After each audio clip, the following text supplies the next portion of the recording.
अभी बच्चे से अभी हम छुप छुप के रहना पड़ता, हमारी बच्चों के सामने में भी बच्चों से नज़र मिला कर हम बच्चों से बात नहीं कर पाते हैं कि उसका दो भाई को पता ना चले, बाहर ने स्कूल ले उसको पता ना चले, उसके टीचर लोगों को काकि हमारे बच्चों को और निकाल दे, हमारी मुसीबत को हमारे बच्चों को ना झेलना पड़े। इस तरह से हमको डर डर के जिंदगी भी जीना पड़ रहा है।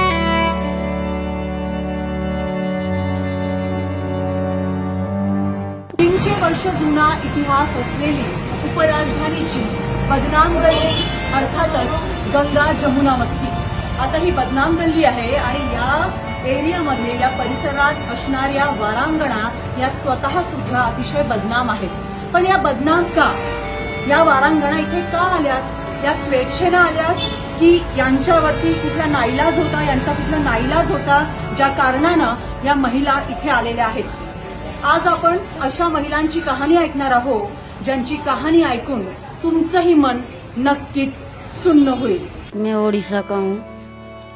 अभी मेरा माँ बाप तो है नहीं, मेरा को मामा मामी ने पाल के मुझे शादी करके दिए थे। पहले बच्चा जैसे डिलीवरी हुआ वैसे हस्बैंड मर गए। मरने के बाद में सास ससुरे वाले भी हकाल दिए। 5 महीना हो रहा था बेटा को मेरा, हकाल दिए। मेरा माँ बाप तो है नहीं जो मैं माँ बाप के पास ने भी जा सकूं। मामा मामी कितने दिन तक के पालेंगे, तो भी उसने और 5-6 महीनों तक के सहारा दिया मुझे। फिर उसका बाद ने कब तक के मामा मामी भी बोझ बनेगा, ऐसा करके मैं इस लाइन में आया। इस लाइन में आया तो कैसे भी अपना गुजारा कर रहा था। ये लॉकडाउन के वजह से और भी ज़्यादा परेशानी आया, क्योंकि अभी बेटा का कॉलेज का भी फीस नहीं भर पा रही मैं। अभी इस साल एडमिशन भी नहीं हुआ बेटा का मेरा। फिर भी सरस्तान वाले उनको रखे, कोशिश कर रहे। मैंने बोला हूँ थोड़ा थोड़ा करके कैसे भी कोशिश करके देना, ऐसा बोला है। पर मेरे पास में कुछ भी पैसे नहीं है, इसीलिए मैं कॉलेज का फीस नहीं भरा हूँ। क्योंकि हॉस्टल वाले ने इतने भी सहारा दिया उन्होंने भी मेरे बेटे को कि उन्होंने 12वीं तक के उनकी तरफ से पढ़ाए। फिर 3 साल और पढ़ ले बेटा बोली, तो 2 साल का हो गया है, 1 साल का, और 2 साल पढ़ाने के लिए बचा है। अभी 14 क्लास का उसका पेपर भी होने का है, और कॉलेज का फीस का कुछ भी है नहीं है, क्योंकि अभी हम गरीब है और इतना परेशानी झेल रहे। पहले तो लॉकडाउन में परेशानी हो गए थे, पर लॉकडाउन ने थोड़ा बहुत कोई भी संस्था वाले आके मदद किए तो उसी को खा खा के हम गुजारा किए। अब ये 10 महीना हो गया पूरी तरह से बंद है। हम लोग खाने के लिए तरह तरह है, और हमारी बच्चों को हम कैसे पढ़ाएंगे बताओ। हम खुद का पेट नहीं भर पा रहे, न खाना कभी एक टाइम खा रहे थे, एक टाइम भूखा सो रहे, ऐसा हो गया हमको। कहाँ से हम आगे का पढ़ाएंगे ऐसा सोच रहे।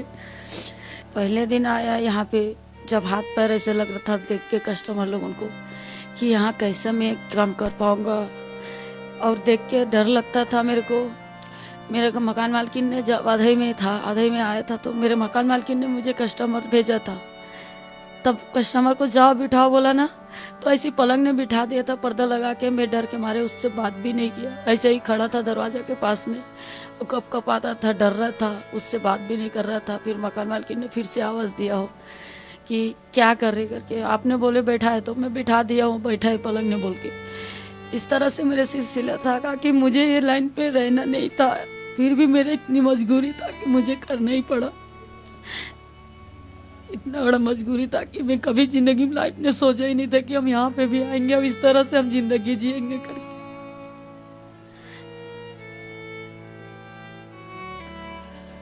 किसी न किसी की बात तो मजबूरी कुछ न कुछ रहता ही है। जब भी आते यहाँ पे कोई इंसान खुशी से नहीं आएंगे, क्योंकि खुशी से कौन आएंगे इस जगह में, वैसे बस्ती में बैठेंगे तो बताओ। कुछ न कुछ तो कारण रहता ना यहाँ पे। जब भी इंसान आते कोई मजबूरी से आता, कोई सब महिला ऐसा ही है, मेरा जैसा कोई और मजबूरी से आया होगा। इस तरह आके हम सब यहाँ पे बैठे, ये बस्ती है तो हम नहीं तो बस्ती कहाँ से रहेगा। अभी ऐसा लगता है कि खाने पीने के बहुत तंग आ गए। हम यहाँ से अभी जाएंगे तो कहाँ जाएंगे, कहीं जाके भी हम बाहर एरिया में काम नहीं कर सकते, न कुछ कर सकते जिंदगी। और क्योंकि यहाँ सभी लोग हमको जानते इतने सालों से, तो बाहर जाके वही बोलेंगे ना, कहीं भी देखेंगे तो नजर से देखेंगे। तो हमारी जिंदगी तो ऐसा ही में हो गया है, तो फिर हम बाहर जाके क्या काम कर सकेंगे, क्या खाएंगे।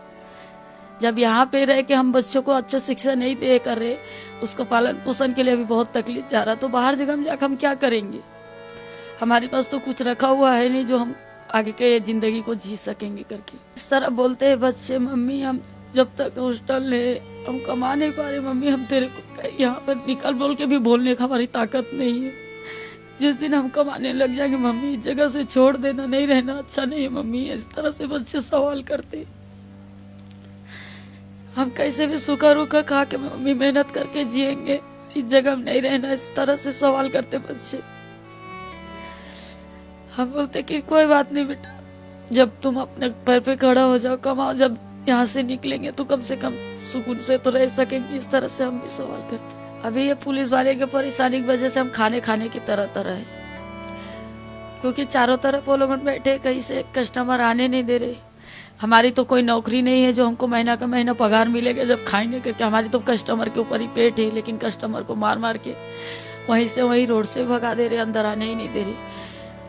इस तरह से अभी गुजारा नहीं चल पा रहा हमारी। यही है, अभी बच्चे से अभी हम छुप छुप के रहना पड़ता। हमारी बच्चों के सामने में भी बच्चों से नज़र मिला कर हम बच्चों से बात नहीं कर पाते हैं कि उसका दोस्त भाई को पता ना चले, बाहर ने स्कूल ले उसको पता ना चले, उसके टीचर लोगों को काकी हमारे बच्चों को और निकाल दे, हमारी मुसीबत को हमारे बच्चों को ना झेलना पड़े। इस तरह से हमको डर डर के जिंदगी भी जीना पड़ रहा। दूसरा कारण ये है कि पुलिस वाले रात दिन हमको परेशान भी कर डाले। पहले जैसा था वैसा हो जाना चाहिए, ताकि हम भी अपनी गुजारा जहाँ है वहीं कर सके हमारी बस्ती में। और कहीं हम थोड़ी ना जा रहे कि रोड में थोड़ी ना कर रहे जो हमको ये जेल के सजा दे रहे, वैसा ना दे और पुलिस का गाड़ी हट जाए, इस तरह हमारी मांग है। और दूसरा ये है कि हम लोग है करके किसी माँ बहन का बेटी बहन हमारी वजह से, इस बस्ती के वजह से सब सेफ्ट से स्कूल जा रहे आ रहे, बाजार जा रहे आ रहे, शॉपिंग करने जा रहे आ रहे, हमारी वजह से।